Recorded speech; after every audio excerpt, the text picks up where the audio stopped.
Hello and welcome as we have a look at the 12th game from the World Chess Championship match. And the drama today was unbelievable.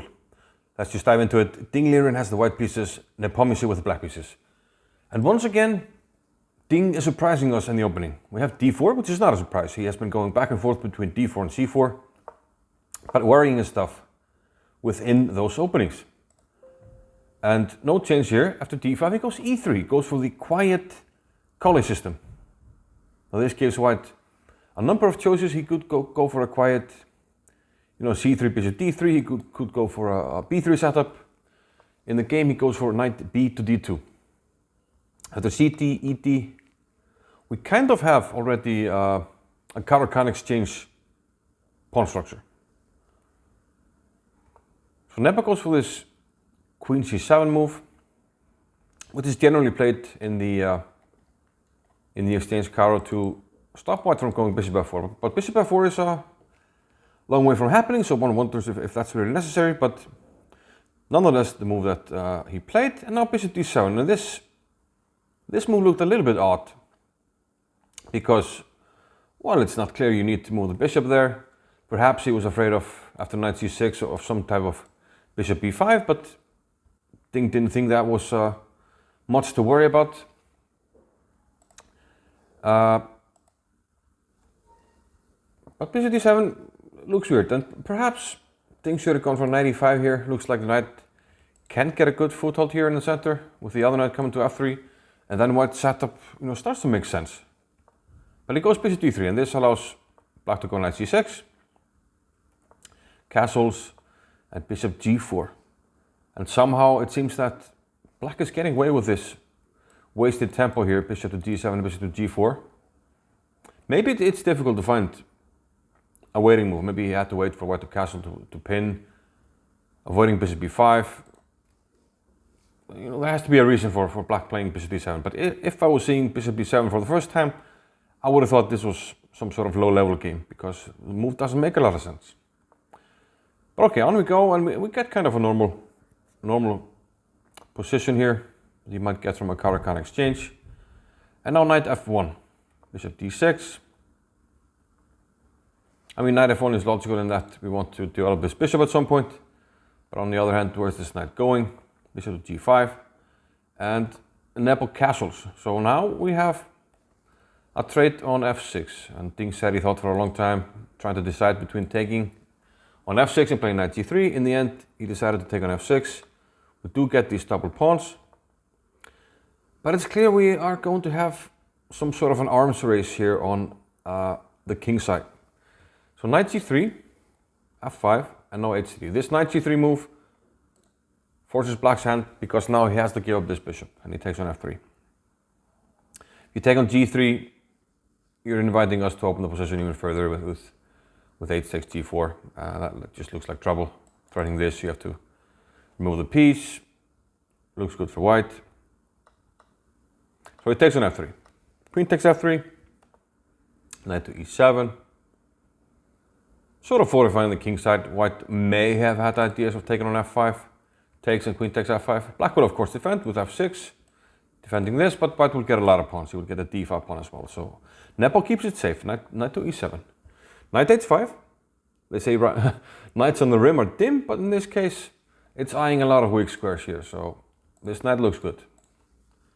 King h8, and now g4. Ding is going for it, trying to open things up on the king side. Of course, if we take here, it's immediately mate on g7. So black plays rook g8, pinning the pawn. White gets out of the pin.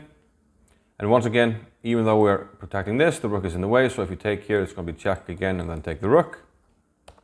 So knight g6 was played. And note that black is also opening up an arms race here. Now, Ding played bishop c2. When computer prefers rook g1. Of course, if we take this, knight h4 looks very strong. The rook will come to g2, and it looks like black is the one delivering hammer blows in this position. So bishop c2 was chosen. Knight h4 nonetheless. Rook g6, not allowing white to have any ideas of entering here.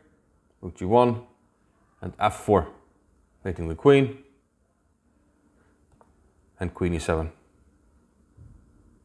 And here, Nepo is simply building up a very strong position. Rook a to e1 and queen g5. And at this point, Dane felt he was under tremendous pressure.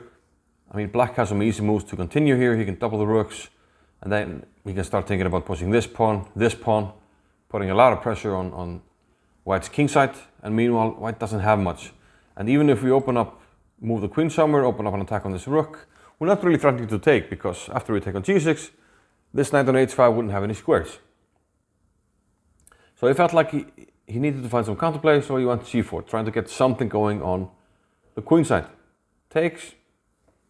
Now the problem is, if we take immediately, black is just going to win material here with knight here, so he goes queen c3, introducing some danger on this diagonal, but Nepo just avoids it.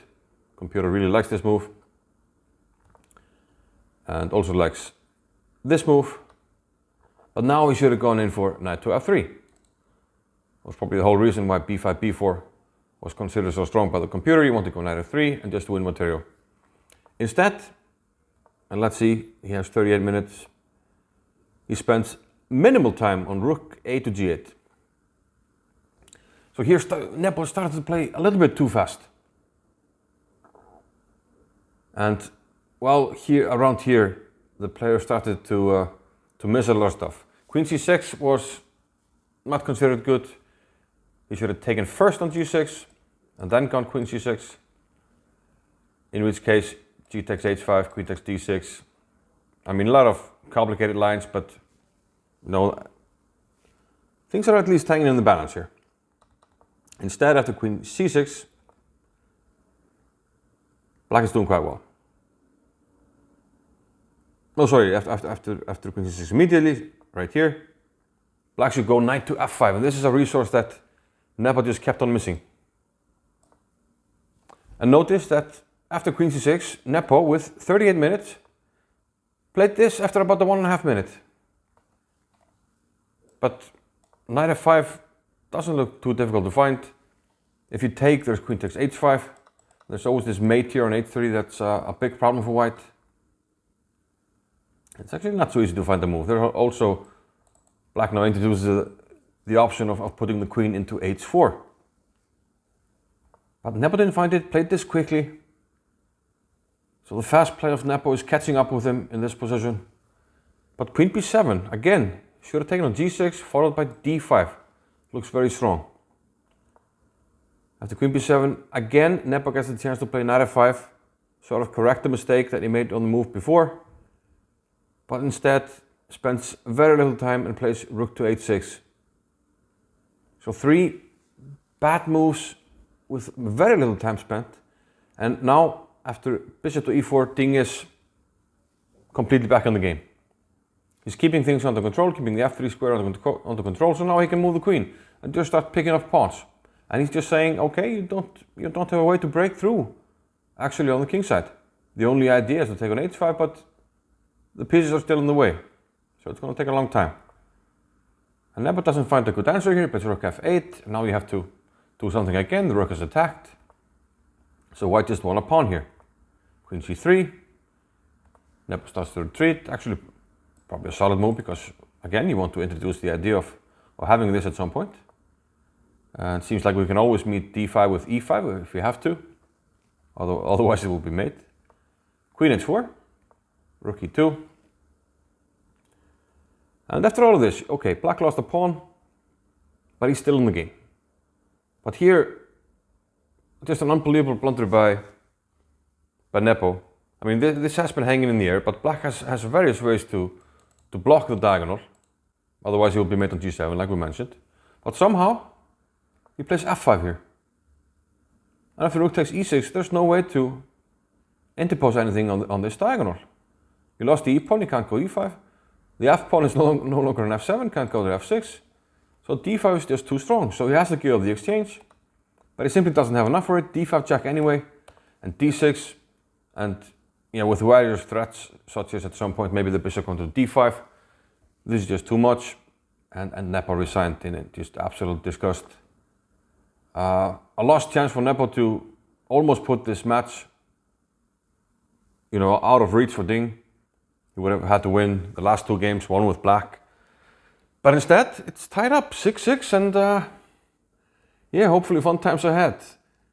13th game tomorrow, then a rest day, and then game 14. With, no matter what happens, it's going to be all to play for in the last game, which is what we want. So stay tuned.